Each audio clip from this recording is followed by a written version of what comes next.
नमस्कार, आप देख रहे हैं कैपिटल न्यूज। मैं हूं प्रफुल्ल गिरी। किसी भी परिवार, समाज, क्षेत्र या देश का विकास और प्रगति नैतिक मूल्यों पर टिका होता है। इनका आधार जितना मजबूत होगा, उसका परिणाम उतना ही सुखद होता है। लेकिन अफसोस कि आज हमारा समाज आधुनिकता के नाम पर अपनी संस्कृति, अपनी सभ्यता को भूलकर गलत आचरण को अपना रहा है। कल हमने कैपिटल न्यूज पर एक खबर दिखाया था, जिसमें दिखाया था कि महिलाएं आज हर क्षेत्र में पताका लहरा रही हैं, पुरुषों से किसी मामले में कम नहीं है, तो घूसखोरी में कम कैसे होगी। एक महिला को रिश्वत लेते पकड़ा गया था, लेकिन आज की खबर आप देखेंगे तो आपके पैरों तले जमीन खिसक जाएगी। बीच सड़क पर सरेआम गुंडागर्दी की खबरें आपने सुनी भी होंगी, देखी भी होंगी, लेकिन सड़कों पर सरेआम लड़कियों की गुंडागर्दी नहीं देखी होगी।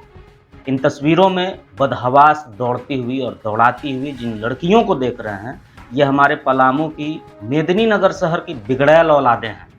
सुरेश सिंह चौक पर यह पूरा माजरा हुआ है। गुपचुप के ठेले पर फुचका खा रही ये लड़कियां अचानक गैंग में तब्दील हो गई और दो गुट में बनकर लात घूंसे चलाकर फिल्मी स्टाइल में मारपीट शुरू हो गई। गुपचुप वाला बेचारा चुपचाप गुपचुप बनाने में मशगूल रहा। सड़क पर जा रहे लोग तमाशबीन बनकर तमाशा देखते रहे। काफी देर तक झगड़ा चलता रहा। किसी ने झगड़े को समाप्त करने की जहमत नहीं उठाई। काफी देर के बाद एक सज्जन हिम्मत करके लड़कियों को रोकने पहुंचे। स्क्रीन पर चल रही तस्वीर में इन लड़कियों को देखिए और सोचिए कि ये लड़कियां आने वाले दिनों में किसी की बहू बनेंगी। तो क्या गारंटी है कि जरा सी बात पर सरेआम बीच बाजार में लात गुलसे चलाने वाली ये लड़कियां अपनी सासू माँ की कुटाई नहीं करेंगी। यदि लड़के सरेआम इस तरीके से सड़क पर झगड़ा करते हैं तो उन पर कार्रवाई भी होती, पुलिसिया दबिश भी पड़ती। लेकिन क्या लड़कियों को सिर्फ लड़की होने की वजह से सरेआम गुंडागर्दी की इजाजत दे दी जा रही है? यदि ऐसा ही चलता रहा तो वो दिन दूर नहीं जब पलामू में लड़कियों का गैंग होगा।